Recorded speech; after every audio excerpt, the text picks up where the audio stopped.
Hello, Internet. Welcome to episode 6 of Verbal Graffiti with your host, Brian Glass. I have to confess that I have a huge pimple under my chin that's really inflamed because I've been playing with it. I've had this for about 6 months now. It comes and goes dependent upon how much chocolate I've eaten. Typical American. I either eat chocolate and have pimples, or I don't and I have clear skin. And I've given in to temptation because I'm weak-minded. I guess that's how I'm going to start every episode now, by divulging too much information to all of you on the internet watching, which is not that many. All right, let's get to the episode. This one comes from the subreddit Recruiting Hell, declined after 11 rounds. So here's one for my personal Recruiting Hell record books. In October, applied for a role at a public tech company. Did 3 rounds, was told I might be a better fit for another role coming up soon. Okay, no problem, still seemed interesting, and I was able to pick up an interim contract elsewhere. Good for you. January rolls around and I get contacted by a recruiter for the other role at the same company. Do 8 more rounds of interviews, great feedback.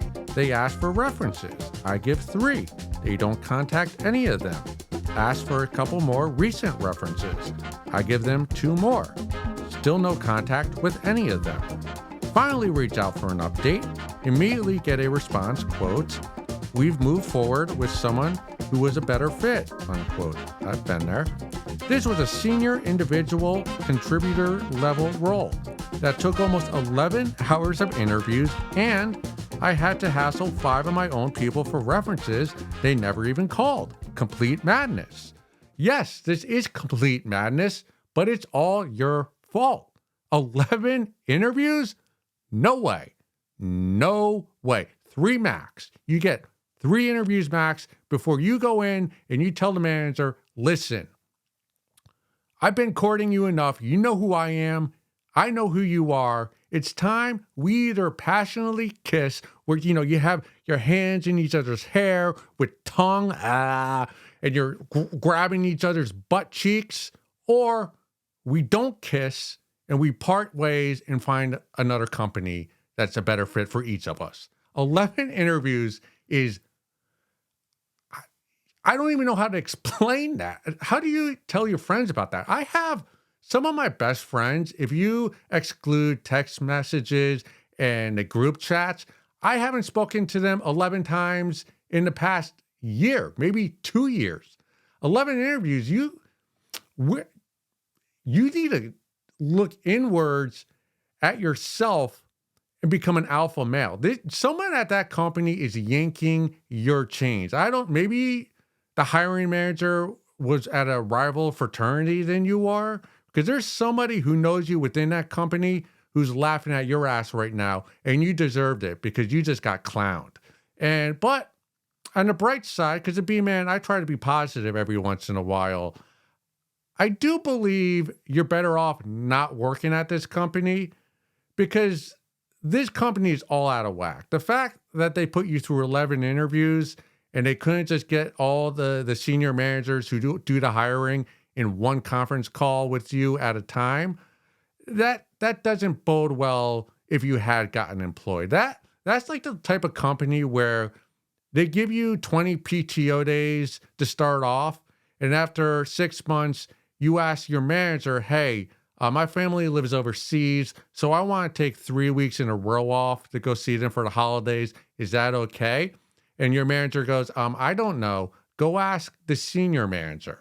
And then you go to the senior manager, and she tells you, you need to confirm that with the HR manager. So you go to the HR department, you smooze them, you Miss Becky, you're like, "Hey, your hair's looking great today. Can I have 3 weeks off in a row?"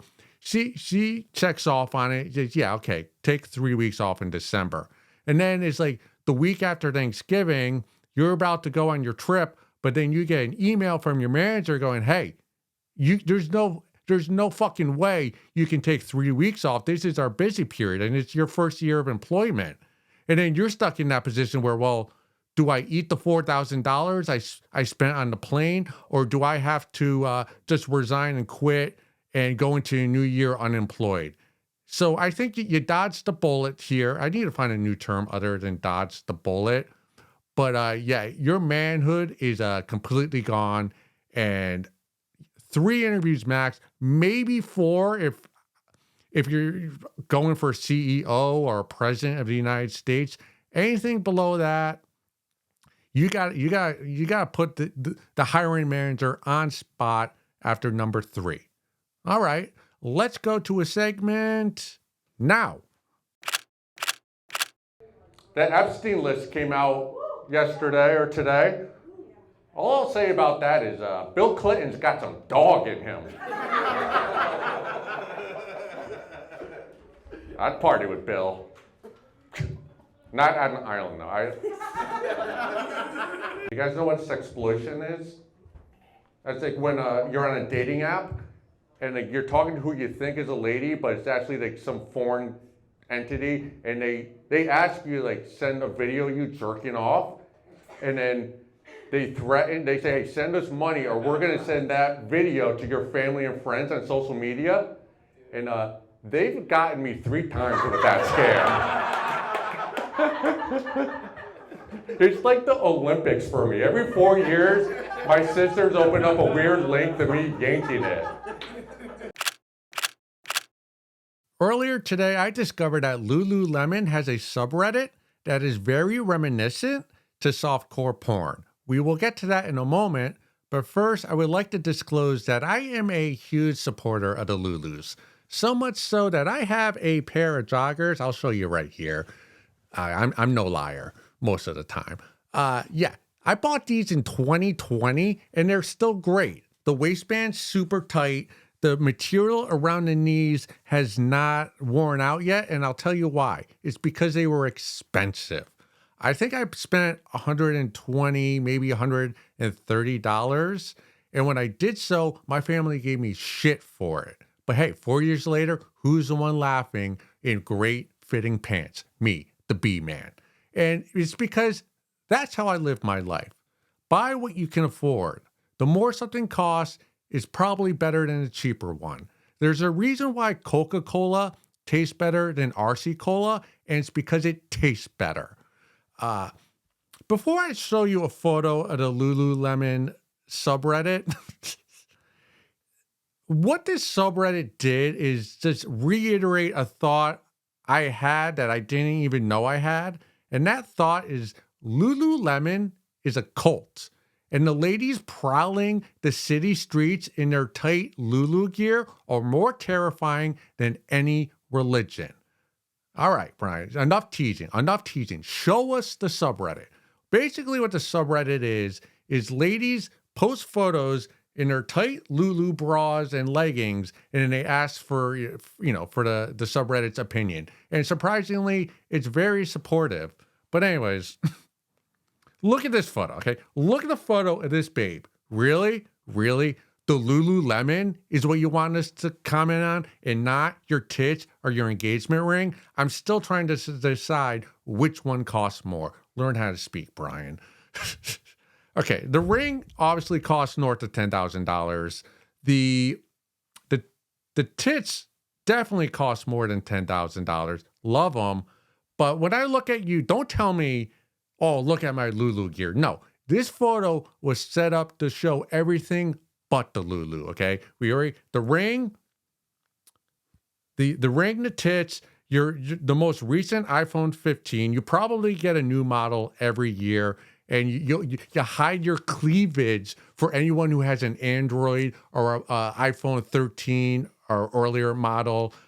You're showing us your hardwood floors with your vaulted ceiling with what are those? The sun roof, whatever you call those things. You clearly have a high value husband who makes a lot of money. And yet you're still posting photos to validate yourself on the internet to strangers. Because I almost feel bad for your husband because you like the likes and the heart emojis more so than the affection your husband is giving you.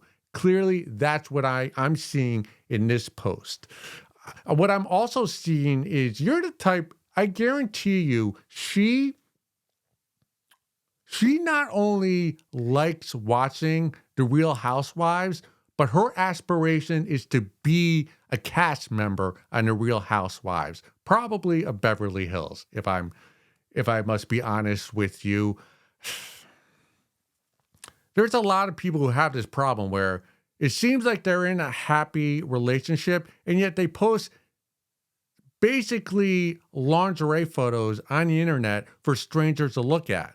The problem with this lady is she didn't know a perv like me was going to actually make a video about it and post it to the internet. Hope you're watching. Your tits look great. Everything about this lady is fake. From her eyelids to her eyelashes to her nails, which are hot pink. I like the style of her nails, but the hot pink, no. You shouldn't have hot pink nails past like junior year prom, says the guy with a pink background. I'm so fucking stupid. What I will say though is your life seems perfect, but it's anything but. Like you're putting up a front to us. It's an entire lie. You're telling us you have this great life with a lot of wealth and you're beautiful, which you are, and you got a great husband and you got this security. But when you're posting this online for validation, what it's telling me is that your soul, your essence, it's vapid. It's empty. It's like you're a little baby who crawled into a well and you felt, but there's no water and it goes down it's like a cartoon. It just goes down for miles and miles till you hit China on the other side. And your soul is sinking. Like the more silicone you put into your chest, and I'm assuming you have those lips things too, the more things you inject, the more that's taken out of your soul. If you even had one to begin with. I'm sorry, I'm being pretty rude to you right now. Let me show you one more just to prove that I am not, is not just one person. Okay, look at this one. Whoa. She's basically, her tits are coming out. Can you turn your heat on? This is basically like, you ever be like, a teenage girl who she goes to leave the house, but the dad's like, dude, you're not wearing that. Put on something, cover up a little bit. Am I getting old? I think I might be getting old. That's what I'm saying here. But you're basically going to post that photo with your tits hanging out, poking out. Sorry, they're poking out. And then you want to be like, hey, what do we think of this top? I don't know. You got great C cups. I'll tell you that. Yeah. So if you want, if you're at work and you're not allowed to look at sexyporn.au or any scandalous site, I gotta find a new word other than scandalous, nefarious site, and use the Lululemon subreddit at work. I don't think the VPN will block that one for you. Till next time, go suck a fat one.